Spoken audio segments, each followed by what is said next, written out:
Hello and welcome to Endurance Minded. It's the podcast that aims to redefine what it means to reach our full potential by exploring how movement and mindset impacts our lives and how we can all work to show up as the best versions of ourselves.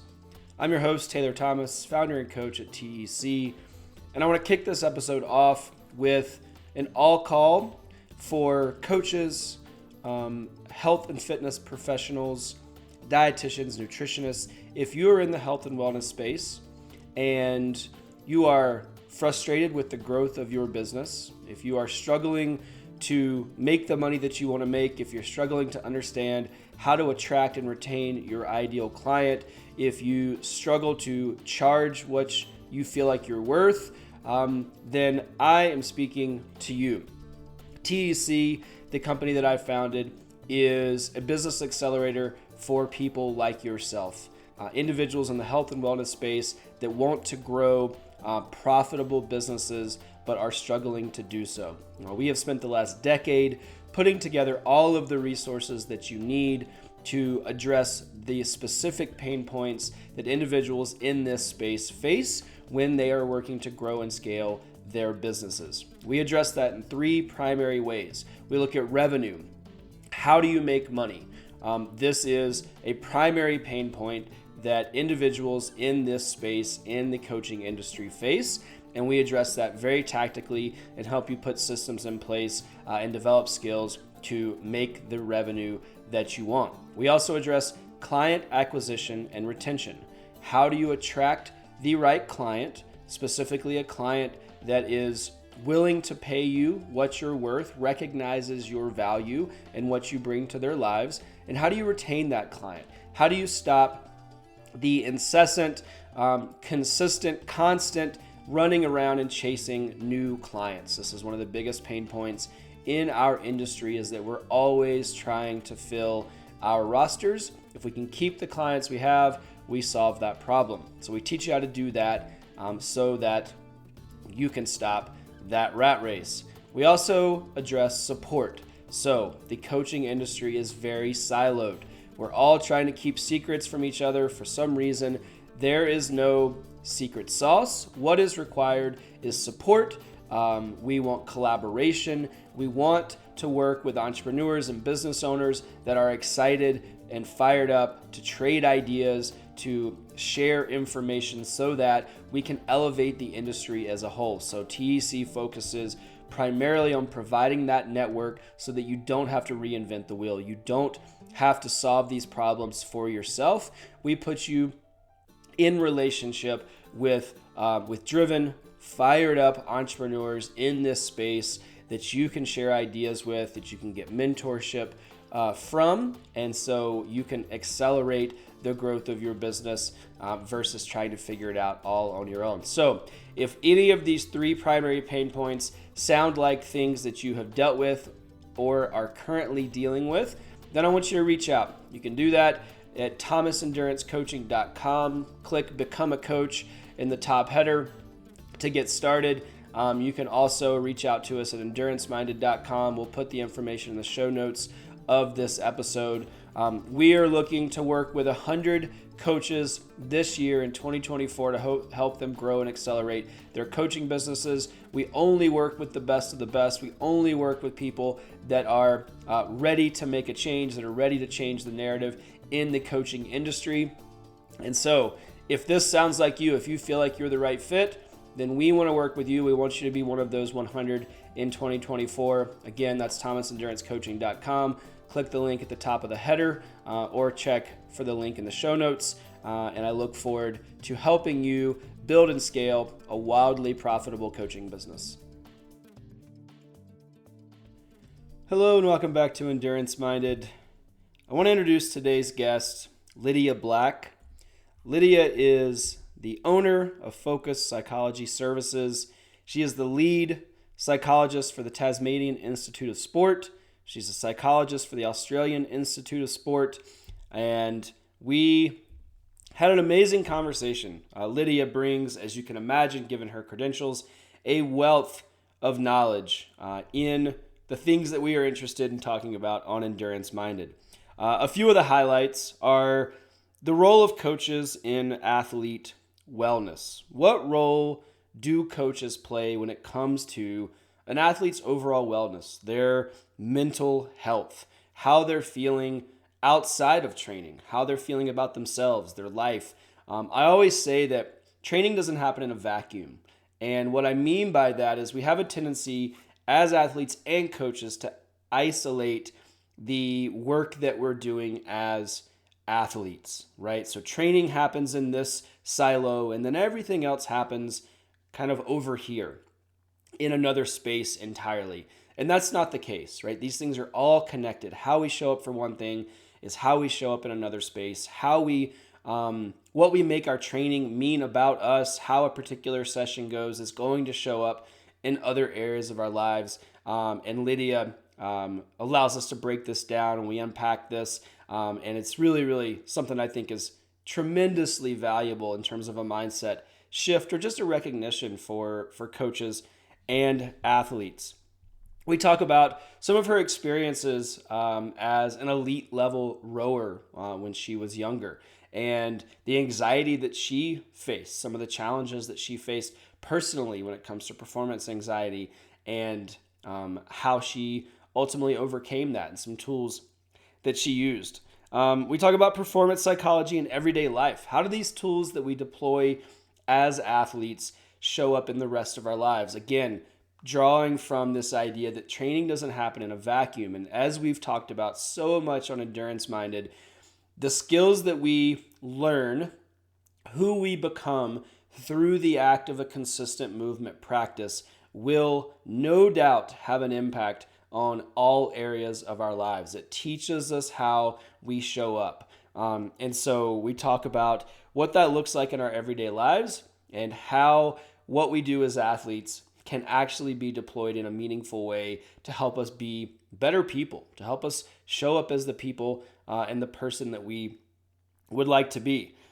So an amazingly rich episode. Lydia is a great conversationalist. She is an expert. She is confident in her field. She brings a wealth of knowledge, both personally and professionally, that we were able to pick apart and really apply to, again, the things that we love to talk about on this podcast. So, again, as always, I know I sound like a broken record, but please listen to this one front to back. Sit down with a cup of coffee, sit down with a notebook, take some notes, think about how these things apply in your own life. Lydia has some amazing resources on her website. We'll be putting those in the show notes. So if you need resources, if you're interested in digging deeper into this space, please follow the link there. And Lydia is a wealth of knowledge. She's also got some great resources on Instagram as well. So we're happy to be able to provide those so that everyone listening to the show has access to Lydia's expertise. She's approachable, she's knowledgeable, and I'm excited to be able to share this episode with you. So please enjoy my conversation with Lydia Black. Hi, Lydia. Welcome to Endurance Minded. Hello. Thank you for having me. Yeah. So I want to dive right in to a particular topic, and one that I know that you talk a lot about, and it's particularly around the stigma related to mental health in sports. So we're gonna kick it off with a bang here. We're gonna go into the deep end of the pool. Yet I'd just love to get your perspective on that, your experience in that space. It's something that I've dealt with both on the coach side as well as the athlete side. And so, yeah, I'd love to just kick it off and get your perspective on the stigma related to mental health in sport. Sure. Yep. No, it's a good place to start, I think. And it's a place that is it's hopefully a changing conversation. It's certainly been a changing conversation whilst I've worked in sport, and I guess probably in psychology generally, in terms of, the last 15 years, things have changed from mental health as a topic generally in the general public. It's much less taboo, much more accepted and normalized that it's okay to ask for help. It's okay to reach out and admit that you're having some struggles. And the wonderful thing about that is that then we've seen this kind of within the sports world, we've seen that similar kind of transition. It's been a little slower than in some circles, I'd say in the general public, but in the sporting world, I'd say that it's starting to become a much more normalised thing to admit that you're struggling. And one of the reasons I think that's occurred is because many sports people are now brave enough to speak out in the public domain and say, I'm taking this season off, not because I'm injured, but because I'm not doing well with my mental health. And that's a hugely brave thing for an athlete to do, but it's set the standard, I think, for many others following in their footsteps, allowing others and young people to speak out about their struggles with mental health. But I still see, like, it is still an issue, and especially I think I work in local clubs here in Tasmania in Australia, and I also work with the Australian Institute of Sport mental health referral network, and many of the athletes that I work with in that world are very concerned about others hearing about their struggles with mental health, and probably rightfully so, because when it comes to selection, when it comes to being seen as a mentally tough member of a team or a sporting institute, people don't want to admit that they might be struggling, because that can be used against them, or they feel it may be used against them. So yeah, it's definitely an ongoing battle, but I think we've come some way in the past 5-10 years, I would say. Do you think that kind of mental tough language, or maybe even that narrative that gets really prized and kind of put up on a pedestal, maybe, is that part of the reason that we've seen kind of a slower uptake, you said, and in the sports world versus kind of out in the rest of the world? Is that Absolutely. part of it, you think? Yeah, for sure. I mean, yes, if you're a CEO of a company or something, maybe mental toughness is important there. But in most people's day to day life, it is normal to have ups and downs, and that is something that we recognise. But when you're an athlete that has to be ready to perform at the drop of a hat, or when the pressure is really on, they need to step up. Definitely, that's something that's spoken about. Mental toughness is, and I really don't like that language, because I don't feel like it's helpful, but it's definitely something you hear coaches talking about. It's definitely, you hear something athletes seeking, and parents of athletes seeking.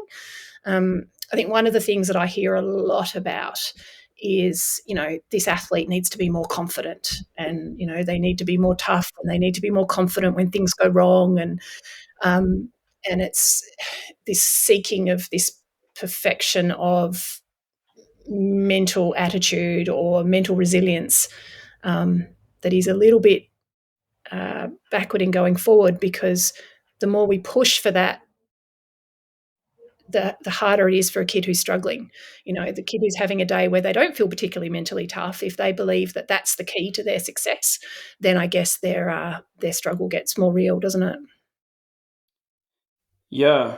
What's the better language instead of toughness, or like looking for confidence? What do you feel like is more supportive of that experience for athletes? I think one of the things that I believe to be a marker of improved chance of long-term success in a sport is cognitive flexibility, cognitive and emotional flexibility. And the key to cognitive and emotional flexibility is actually self-compassion. So rather than mental toughness, an athlete needs to have the capacity to be kind to themselves in a moment where maybe they've made an error, or they've made a mistake, or they haven't been their best, so that they can press that reset button and bring their attention back to what they need to do next. So I think for me, that's the marker of an athlete who's going to make it, is an athlete who has the cognitive and emotional flexibility, and that comes from being kind to yourself. Hmm. Yeah, we imagine a scenario, I think, as athletes, where it's And you hear this a lot in the kind of popular language. It's you got to be better than you were yesterday, right? That there's always this kind of Mm, progress is just forever linear and it's up and out, and no bad days, and that's just not realistic. That's not the way we work as humans. And yeah, I love that. What in practice, what does that cognitive flexibility look like on a daily basis, maybe, from your experience? mm. I think having the capacity to, well, I mean, it is literally the act of being kind to yourself. It's literally the act of pausing in a moment where things aren't going well and being able to express to yourself, it's okay, that happened. And then what's important now? I have a bit of a cheat sheet, so to speak, that I like to use with athletes, and I call it the 4 A's. And that is, first of all, being aware of what's showing up emotionally in a moment, and then emotionally and cognitively in a moment. So what am I thinking? What am I feeling in this moment? And then the next being acceptance, as in, I'm human, it's all good, as opposed to what's wrong with me? Why am I feeling like this? Or why did that happen? And then the next being action, which is, it's got two parts to that, and that's to get present. So to come back into the moment, to get present with what's in front of you. And there's some neurocognitive benefits of that, which I'm sure you've heard of, but I'm more than happy to go into. And then the second part of that is to do what matters. So to take a step in the direction of being the athlete that you'd like to be in the next moment, or being the human you would like to be in the next moment. And then the fourth step, which is really important, which is acknowledgement. And that's going, well done, me. Even though I was a bit rattled, even though that was a terrible pass, I managed to get present and do what matters in the next moment. And so all of that, obviously, that sounds quite drawn out, but that once that 4 step process is well practiced, I think an athlete can shift very quickly, and that brings cognitive and emotional flexibility. And as I said, there's some neurocognitive kind of benefits from that act of getting present. And what I've learned and what I love to know now, because I used to, you hear a lot about mindfulness, you hear a lot about getting present, and people don't necessarily go into the details about why. Why does that help? What's the benefit of that? And what I've learned is that there's an area of the brain called the task positive network. Have you heard of that? I have, yeah, but I'd love for you to expand on it, Yeah, for sure, sure. I sure. think it's fascinating. Yeah, yeah. So the two parts that I'm referring to is there's task positive network, and then there's a default mode network. And that default mode network is the part of the brain where we kind of think outside of the moment that we're in. We think about the things that could go wrong, or the things that did go wrong, or the problems around us, the worries, concerns. And that part of the brain is made up of a bunch of areas, but particularly the amygdala. And so once we use our default mode network, and we have a thought about something that could go wrong, or we notice something that did go wrong, the amygdala fires up. The amygdala is the part of the brain that's in charge of our fight, flight, and freeze response. So, once we have that activated, we get a bunch of adrenaline and cortisol and all the, those primitive kind of fight or flight physiological symptoms kick in, which then set off a flow effect of more unhelpful thinking, potentially, noticing more things that could go wrong. Whereas when we engage with something in the present, when we shift to noticing something, that's real, that's tangible in front of us, something sensory, that task positive network of the brain takes over. And that part of the brain is really good at noticing and being present, focusing on what matters, being, as it sounds, task focused. So we use that part of the brain. When we choose to use that part of the brain more and be present, the default mode network calms down a bit. And so, yes, we still have adrenaline and cortisol. That's a normal part of being human, especially when the pressure's on, but we're not being swamped by that feeling of panic and disaster, and everything's gone pear-shaped. So the task positive network is that part of our brain that helps us to be present and helps us to focus on what matters. Sorry about my audio there. No, it's all right. Um, yeah, I saw that there's an Instagram post that you posted. And it was about uncomfortable thoughts. And the quote that you posted was, or you included was you don't have to like the thoughts, but you can simply make room for them and carry on. And I Mm, thought, that plays really nicely into what we're talking about. But I thought that, maybe um, it's not a simple thought, but when you hear it, you're like, oh, okay, yeah. But it's hard to do in the moment. It's hard to make peace with that, and you have these very complex, like you just outlined, parts of the brain that are kind of conflicting, and trying to help us decide which response, and then which action or which direction we take action in, or which part of that response we lean into more. And I mean, what um yeah, I mean, is that in the moment? I guess I'm curious, how do we lean into that piece that's more helpful or more productive mm, versus going the way of that, that fight or flight response. sure. I think the key is that, us humans are very good at believing everything our brain says to us. We have a thought, therefore it must be important. Hmm. And the human brain is really very good at thinking, very good at coming up with problems. And, I don't know if you've heard about Russ Harris or acceptance and commitment therapy, um, where I've got a lot of my learnings from. He talks about our brain being a problem making machine. Hmm. And it's a problem solving machine. And so and that's a very helpful thing. That's a very functional thing, right? That's actually helped our species kind of evolve. That's helped us to create and solve all sorts of problems to help us, as a species, continue on and get bigger and better. Although not always. Um, That's another podcast yeah, episode.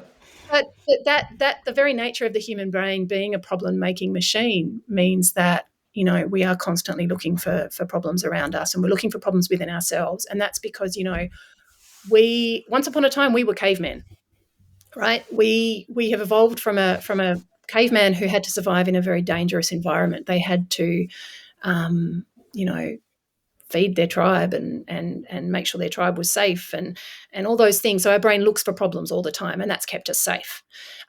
We also think about, am I good enough? Am I sorry? Am I good enough to be accepted by this tribe? Because if I'm not, I'm left out in the cold and I die. So our brain is still wired in the same way. We're still wired to look for all the problems in our environment. We're wired to look for the problems in ourselves. So therefore, coming back to what you were saying, how do I know what I should listen to? Well, the first answer to that is definitely not everything your brain says to you, Hmm. because your brain will throw all sorts of things at you which are really unhelpful. And just to illustrate, like I could have a thought right now that I don't know, there's a snake under my chair, right? Completely bonkers. I could have another thought that I'm rambling and I'm not making any sense in this podcast.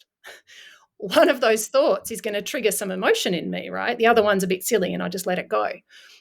But you could say the same about any thought you have when you're out there on the field or when you're competing. You could have a thought that maybe you're not going to win, or you could have a thought that I'm going to do really well. Both of those thoughts could trigger different types of emotions. How do we know which one to listen to? So it's really important to recognize that a thought is just a thought. And it's as simple Yeah. as that. A thought is just a Right. thought. What matters is actually what we do. Hmm. Yeah, I think through that lens, I mean, I think about positive self-talk, and we hear about that a lot. But in hearing you kind of describe that, really, both of these things are exactly the same: the negative thought and the positive thought. We'd be just as inclined to imagine that one is real or not, right? And so it's so clear with that mindset to see that there'd be so much value in just telling yourself that it's going to go well, because you'd be just as inclined to follow that path than if you tell yourself it's going to go poorly. Like both can be true, at any given moment, or with any kind of fork in the road in your life. And yeah, I don't know, that seems like it's such a simple tool, but and I've done, positive self-talk my whole life, but it's hard to imagine kind of in the moment. It seems, sometimes it seems silly because we almost want to believe the negative stuff, right? Like the positive seems crazy sometimes because you're so convinced that it's going to go poorly, right? Like before races and things that I've done, I'm like, this is worthless. Like, well, no, it's not. Like it's not any more. The negative would be just as worthless. So yeah, I However, don't know. That just really strikes me. yep. Yeah. And there's actually a problem with thinking positively too, though. And this is the Mm. problem. This is a problem with thought, right? So when we think positively, or when we try to drown out, no, sorry, let me say there's definitely some positives from thinking positively, right? There's a lot of, there is some science out there to show that, the response from our system is much more helpful when it comes to that positive self-talk as opposed to negative self-talk, because the negative self-talk most of the time is going to create an overload of adrenaline and cortisol and those other hormones that can be quite unhelpful or can get in the way potentially or make you feel overstimulated. The problem with positive self-talk, though, is that it tends to attract more negative self-talk because our brains are very good at kind of arguing with themselves. So the minute I say, I'm going to be amazing today, my brain goes, but what if I don't? What if I stuff up? And so there's this, that's what we sort of refer to as a bit of a tug of war. There's this kind of internal tug of war that can happen cognitively in our minds when we are trying to convince ourselves that we're going to do well. And that's because of the innate nature of human mentality to be quite negative, because that keeps us safe, right? That stops us being gobbled up by the saber-toothed tiger that's waiting behind the bushes. If the positive, happy-go-lucky caveman, ignored that, he got gobbled up and he didn't pass on his genealogy. It's the more negative, more anxious caveman that did. So we are innately negative, and that's kept us alive. So once we start trying to be positive, it tends to attract the negative, and that's why for some people that can be quite unhelpful. It can actually create this real battle, this back and forth. And so what's the alternative? What do you do? And that's where being able to recognize a thought is just a thought, positive or negative. A thought is just a thought. Yes, in moments where, you're pushing stuff uphill and you really need to get through that moment, being able to be a bit positive and go, I can do this, I've got this. Yes, it does help, but it's not the solution to confidence. It's not the solution to feeling better about who you are or how you're going to do overall, because your brain will interject, your brain will throw negativity at you. So then the key is to recognize a thought is just a thought. And that's where the act of being present and focusing on that next step, that third A of action. So you're aware of what the thought is, you've accepted it as normal, positive or negative, and then you've stepped into that action part of the process where you do what matters.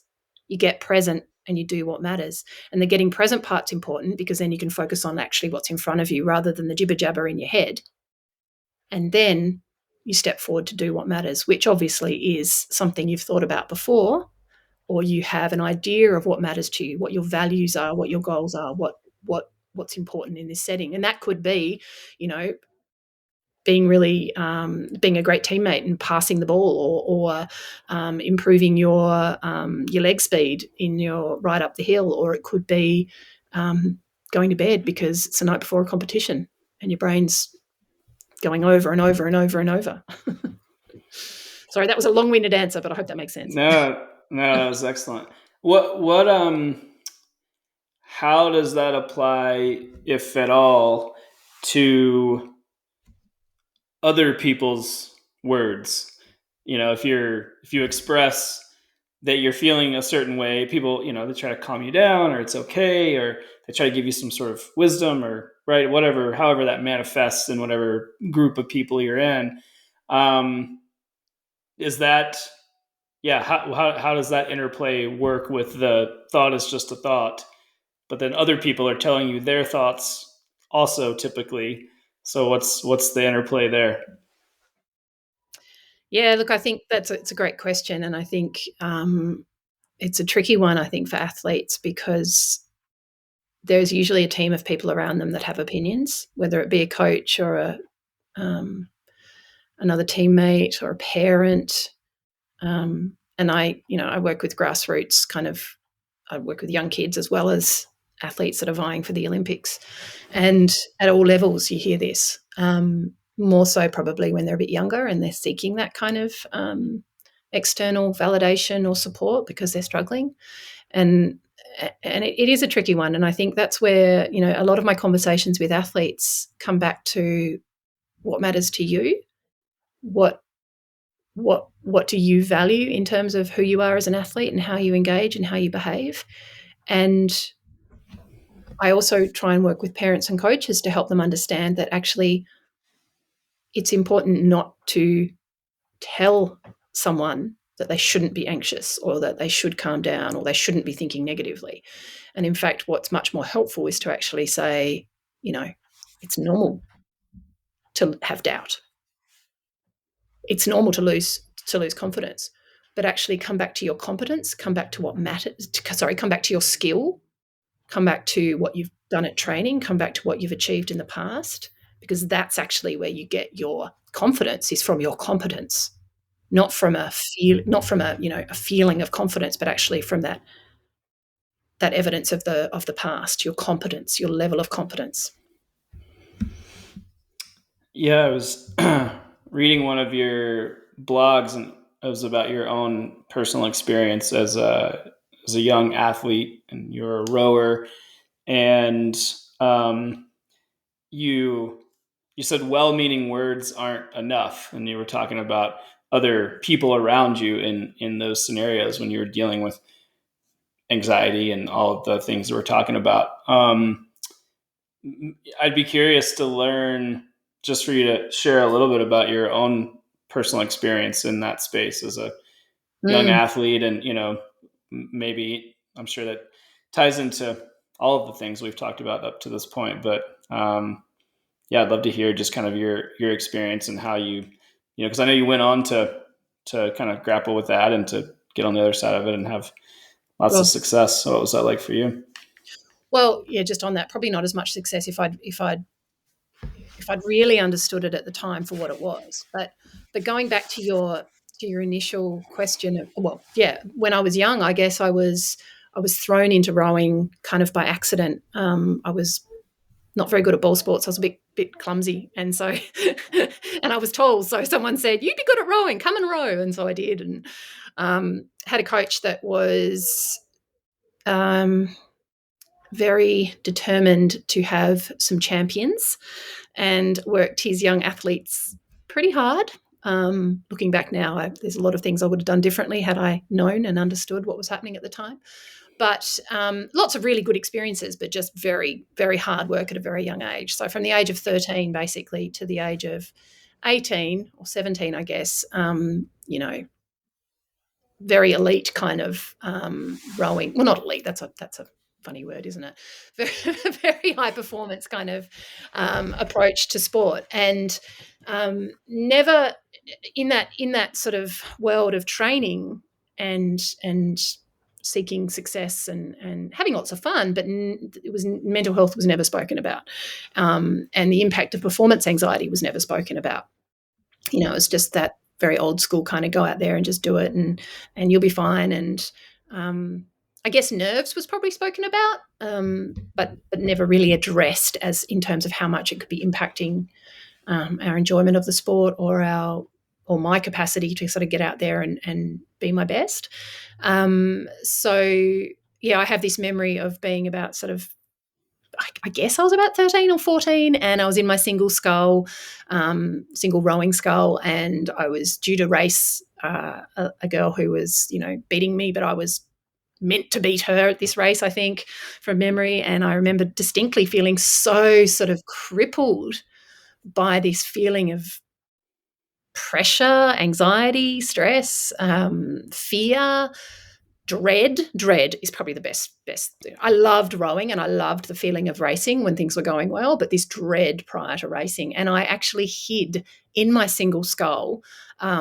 We have a lake here called Lake Barrington, and I hid in this kind of little area at the side of the race course and undid some screws on my boat, and therefore I had a fault and I couldn't race, and I don't really remember what the coach's response was back then or my parents' response, but I think it was pretty much just kind of, well, okay, well, that happened, and off you go, we'll try again next time. But had someone actually sat down with me and said, what was actually going on today? Because, my boat, it was clear my boat didn't have a fault. It would have been obvious to anyone that wasn't a thing. Prior to me undoing the bolt, but the impact of that dread on my capacity to enjoy racing and to really harness the energy that comes from racing, or from racing, from competing for anyone really, and that's one of the things that I've now learned, is that the energy that comes from performance anxiety can actually be an amazing tool for fueling your performance. Because as I've talked about already, that adrenaline and that cortisol, that actually can be super helpful, particularly in a race like a rowing race where you've got 2,000 meters of hardcore, putting it all out there, exercise. That adrenaline and that cortisol is a great tool. But at the time, I had no idea how to harness it. It just felt like a crippling, revolting feeling.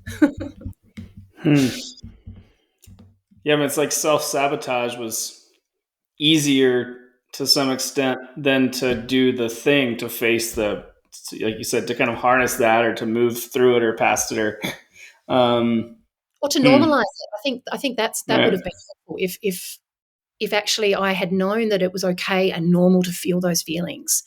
That it didn't mean that I was a bad athlete or that I didn't have what it took.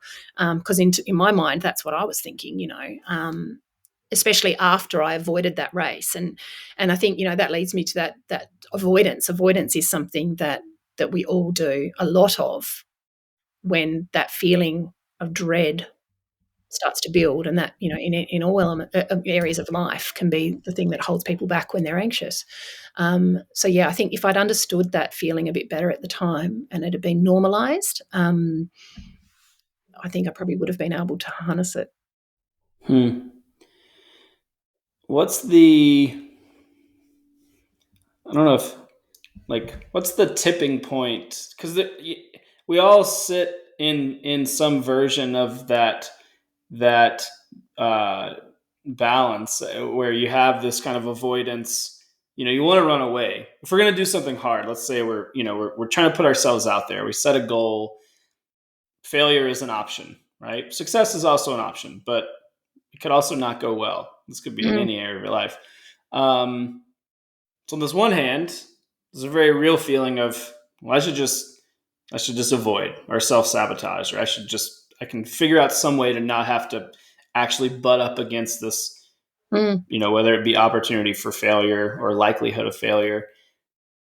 But then there's that other just, minute movement that allows us to go in the other way, right? And not everyone chooses the same direction. Some people avoidance, and it's easier to just never face it than to actually move in the direction of that thing. Some people might be, I don't want to say better, but they make another decision that takes them in the direction of that thing. So that's very tenuous, right? Like it's that we're all there at any given moment. What's the, or maybe, what are the mechanisms that might pull us in one direction, or what are the mechanisms that could help us make a decision that kind of pulls us towards something that's maybe more rewarding or closer to maybe our full potential, or whatever that might be? Yep. That's a good question. And look, I think the first part of what you were saying there, in terms of some people will go towards the avoidance and some will move towards engaging in that activity that's causing discomfort. And the people who will avoid tend to be the ones who are internally being hard on themselves about that feeling. So, if we use that example of me in my race, I was feeling those nerves and then going, what's wrong with me? Why do I feel like this? Nobody else feels like this. That must mean I can't do this. I can't do this. I can't handle it. And then, move away. So I think when I and that's why I talked about normalizing, because when you work with an athlete and you help them to understand that it's okay to have that feeling, the very first moment that feeling starts to build, if their response is, it's okay to feel anxious, I'm allowed to feel anxious, anxiety is normal. Immediately, as soon as you start to be a bit more accepting of that anxiety, the level of anxiety, the level of angst, let's call it, kind of lessens a bit. It's taking a bit of the load. Whereas the opposite would be that I go, oh, there's that feeling. What if it builds? What if it gets worse? I'm anxious. I can't do this. You know, I'm not going to make sense. My hands are getting sweaty, yada, yada, yada, right? Therefore, I can't do this today, right? And to be honest, I had that feeling, before we did our podcast. I was like, maybe I actually can't do this today. Maybe I'm not in the right mindset, because I started to feel a bit anxious and a bit nervous. So I could have gone, actually, Taylor, I'm going to cancel today. I'm going to reschedule, right? Whereas when we can tap into, and this is the other part of your question as to what helps us to kind of go the other direction, I think when you're able to tap into what matters. So being able to first normalize it, yes, it's normal to feel anxiety. Everyone feels anxious when they're about to do something they care about. And then the next part is, but what matters to me more in this moment? So for the example of the podcast, does it matter to me to be 100% prepared? Do I need perfection? Do I absolutely value that over everything and putting things off until I perfect? Or do I value, well, first of all, being professional, being reliable? Do I value showing up when I say I will? Do I value giving things a shot even though it makes me uncomfortable? And for me at the moment, yes, because I'm still working through my anxiety. And I think many people do. It's a lifelong journey of, as you said, it shows up for all of us all the time in many realms of life. But I think the key is being able to be okay with that feeling, knowing that it's not the end of the world, knowing that it's not going to be, it's not going to kill us. And therefore being able to get present, focus on what matters, like I said, with the 4 A's, really helps you to take that next step. Because for me, being reliable, being professional, pushing through the discomfort, that matters more. And so, because that's something I identify as a value. So that helps me to move in that direction. Does that make sense? It does, yeah. And I think that really resonates, that this kind of this, perfectionism, or preparation over just giving it a shot, right? I think we certainly, as athletes, because the training piece is something that we can kind of, we can use it as a crutch. Whereas we say, oh, did I do enough preparation? Maybe if I just skip this race and I can do some more preparation, like you can always go back to that. And it is a way to feel like you're doing something productive while also hiding in that work, where, that work of training. And I know athletes that they just train all the time, right? Like they're just training to, and if they love, if they're just for overall health and wellness, but so often it's to dodge the actual like benchmark, to put that training to the test. And I think that I haven't really thought about it in that way, but hearing you say that, there's so much hiding in preparation, potentially, to say like, oh, if I could just do a little more, then I'll be ready. Well, of course, that moment might not ever come, right? We might tell ourselves that we're never ready if we continue to kind of perpetuate that mindset. What is the, for that person who's on the fence and they are maybe hiding in that kind of perfection or over preparation, what's the, what gets them over the edge, or what do we tell an individual like that to help them see the value in just putting themselves out there, on top of, what you've been saying about just recognizing all these different ways that we navigate these situations, but what's the, what's the push that where they see value in that hard thing that they're avoiding, versus continuing to stay safe and just kind of that perfection or preparation? I think it's a very personal thing, and I think it comes back to what matters more to that person in the moment, because other people might have an idea that competing or pushing themselves or doing that thing is more important right now, but actually it comes back to what that person, what they value, what they care about, and helping them to identify that, which is not an easy thing, right? So it takes a bit of soul searching. It takes a bit of spending a bit of time really examining, who do I want to be? How do I want to behave? How do I want to engage? What matters most to me right now? And if proving yourself and or pushing through discomfort, or those sorts of things is what matters, then that will be hopefully that tipping point for them. But if for them, if it's, well, actually for me, it's about the journey. It's about it's not so much about the goal of achieving. It's about the journey of going out there and training and spending time on the bike or on the water or whatever. So it's really personal, I think. And I guess it comes back to whether that lack of stepping forward is holding them back from being the person they would like to be, or if it is actually, no, that's okay. That's how they've chosen. That's their path. Does, Mm-hmm. does that answer your question? I'm not sure. It does, yeah. And I think that's I mean, that's something that I've long advocated for is, we're talking about kind of events or race anxiety or some of kind of these moments of heightened pressure. It's also okay to not be someone who pursues or seeks those things. That doesn't diminish the sum total of the effort or the value of the experience for specifically as it relates to athletes. But that, yeah, I think just that understanding, because you also, when you're in the athletic space, you can also feel a lot of pressure to just compete. So there's all this, there's kind of this undercurrent of, no, I'm really fine here. I just enjoy this process and I'm where I need to be.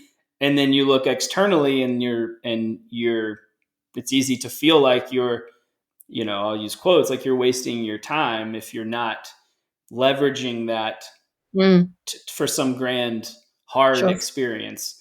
And I think just hearing you say, and being reminded that no, like the pursuit of that thing is fine. It's just making sure that the value of that is there, that you're not using it as a crutch, or you're not Yeah. hiding in it. Um, yeah, And go ahead. sorry. I was just going to say, with young people that I work with young kids that I work with, who are, they might be at that point where they've gone from having a natural kind of ability in a sport or a natural talent, then they've kind of developed some skills, and now all of a sudden they're being picked for teams, or they're transitioning into a more serious kind of world of selection and competition. And their parents are on board. The parents are kind of like, this is exciting, this is cool, look what you could achieve. And there are a lot of kids that I meet that are like, I just want to do the sport, and now I feel like I have to do this other level. And and that can be a really tricky space. And sometimes I'm not very Right. popular with parents when I work with their child. They bring their child along saying, he's got so much potential, and the kid's going, but I just want to swim, or I just want to run. I actually don't want to be selected. I don't want that pressure. And Mm, that can be a right. tricky one. Sometimes pointing that out to the parent, as I said, sometimes I'm not popular. Yeah. What is I can see, I can imagine kind of both sides of that scenario play. If in terms of being in the headspace of both of those individuals, the parent might say or might be thinking, well, you don't have the perspective that I have, and you don't know what you could be giving up. And then the kid, of course, only knows what they know, which is all of us, right? We only have the perspective that we have. Is there?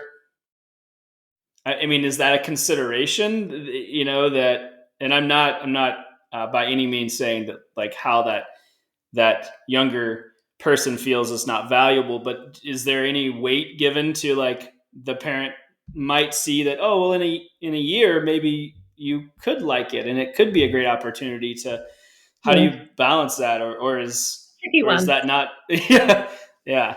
It's personal. Is it, Yeah, yeah. and again, it comes back to values. So that is a conversation that I will have with that young person, and sometimes with the parent in the room, to sort of say, what matters most to you? Do you want to win? Do you want to achieve? And obviously they don't know what they don't know. But I think my so sometimes it is, maybe it's an opportunity lost. It's a sliding doors moment. Who knows what could happen if one path is chosen over another. But I think for my advice to parents of kids who are in that sort of space is to try and help them um, have broad opportunities, and to not specialize too early in any particular sport. And most research shows that people who specialize too young in a sport, or go too hard in one area too soon, tend not to last in the sport, or in sports at all. So I think it is important for parents to recognize what's their dream versus what's their child enjoying, and and to being able to step back from that and give the child some space to figure that out on their own. Hmm. I mean, in the same kind of vein, I guess, as parents, I'm also, I know you have talked a lot about the role of, and we've touched on a little bit on and off, but the role of coaches in mental health and wellness.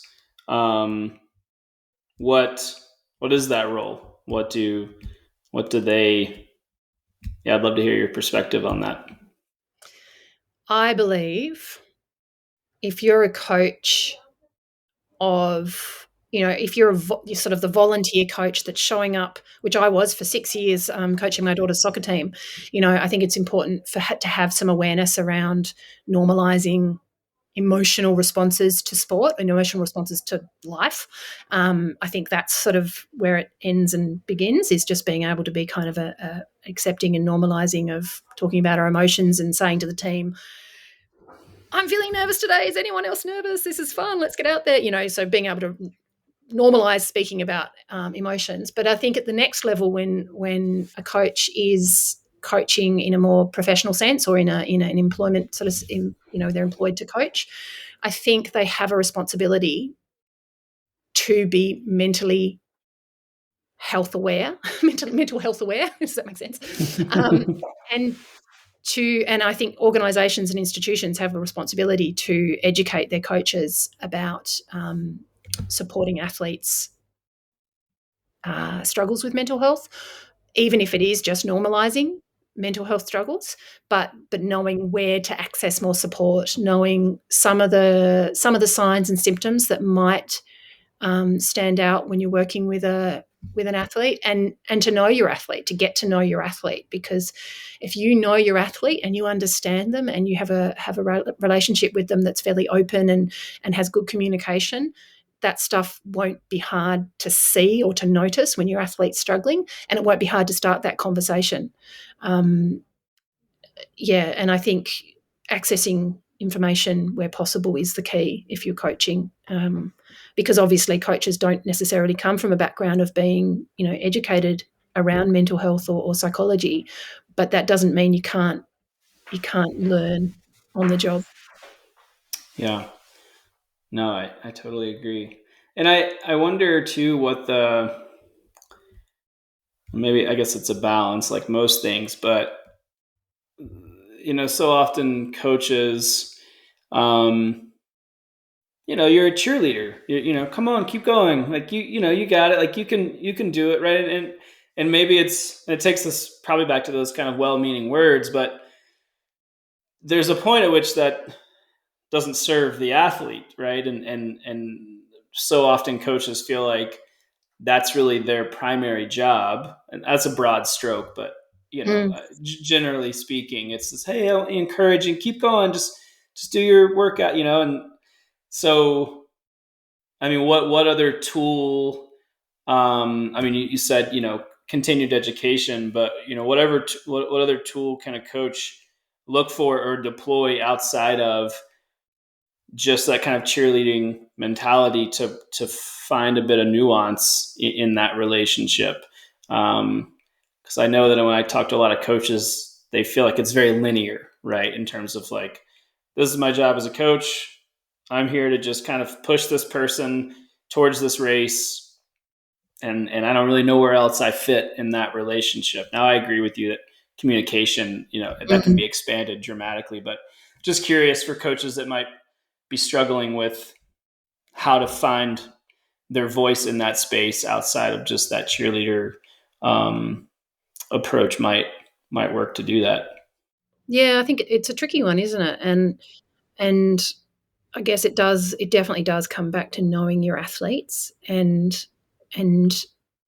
having a plan, having some intent when it comes to training or racing, so that you know what you and the athlete have spoken about, what they want to get out of each session, what is the plan, and whether that's to do with where their attention and their focus is, or whether it's to do with certain numbers that they want to achieve at certain points in the workout or whatever. But I think it's about planning, it's about talking, it's about training with intent, coaching with intent.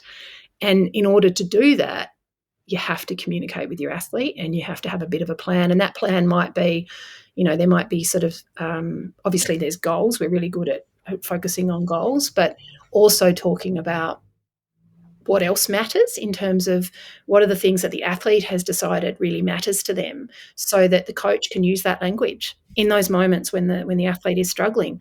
The coach can actually say, remember, you value pushing through, or you really care about being committed, or whatever it is, so it's not generic, it's personal. Mm-hmm. Yeah, I love that, just more discussion outside of goals. I think, I've talked about this a lot on this podcast, where there's so much more opportunity over and above, these things on the race calendar, right? We certainly, and there's nothing wrong with that in terms of putting a lot of emphasis on those things as athletes and coaches, but there's so much more that's going on in an athlete's life. And I kind of use the adage often, it's like, I'm curious as a coach, what's happening the other 23 hours of the day, right? Mm-hmm. Meaning to say, if you're going to train for an hour, that's a very small period of your life, right? The odds are the other 23 hours have informed your experience much more greatly than that one bout of training, how you, and of course we want to know how you felt, but so yeah, outside of those goals,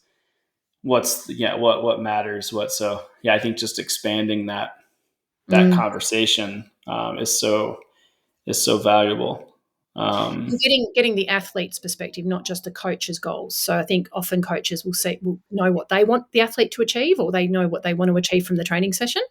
But actually, when you've had that conversation with the athlete, knowing what the athlete wants to achieve, because it could be actually a bit different. There could be a disparity there in terms of the coach's focus is on certain numbers being achieved in this training set, and the athlete's like, well, actually, yes, I want to achieve those numbers, but I'm also really concerned about my focus when the pressure's on, or whatever, right? So if the coach can use the language that the athlete has identified as being important, then doesn't that make for a much more useful session, and people walking away feeling heard, feeling seen, feeling understood, as opposed to just flogged. Yeah, right. Yeah, I mean, yeah, it kind of brings us back to the stigma conversation that we started with, or topic that we started with, but we are seeing more expanded kind of vernacular when it comes to how we talk about the athlete experience as a whole. And it's not just this like hard charging drive at all costs, and sounds like you had a bit of that experience. I've had some of that experience as an athlete, and I think many folks have. And it is more, I think, accepted and expected, I would say, on the athlete side, that when they're in a coaching relationship, that it is more, there's more vulnerability there, and I think the athlete, we're starting to also recognize that it does matter, right? That training doesn't happen in a vacuum, that there are all of these very real, human experiences that add up to how we perform, or add up to impact how we perform. Um, yeah, I love that. I want to touch real fast because it's something that I love to talk about. Before we close out, motivation.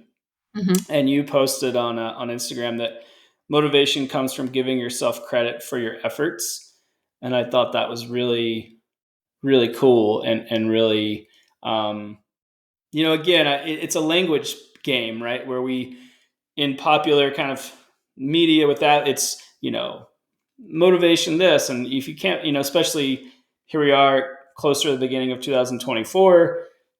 You're right, New Year's resolutions and motivation, and and I think there's just so much opportunity to kind of shift Mm. that the importance that how we define motivation, where it comes from, and so on. But yeah, I'd love to just get your take on motivation, as a tool, as a piece of language we use to Yeah. decide whether we do something or not. And, it shows up in lots of different areas. So what's that? What is motivation for you?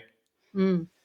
I forgot that I said that, and I like it. I like that quote. Thank you for reminding me that I said I love when I get quoted myself back to me. I'm like, oh, it's back to the self-doubt thing. You're like, maybe I'm not completely ridiculous. I'm not an imposter. Maybe I know what I'm Yeah, talking. I've Yeah. had good ideas from time to time.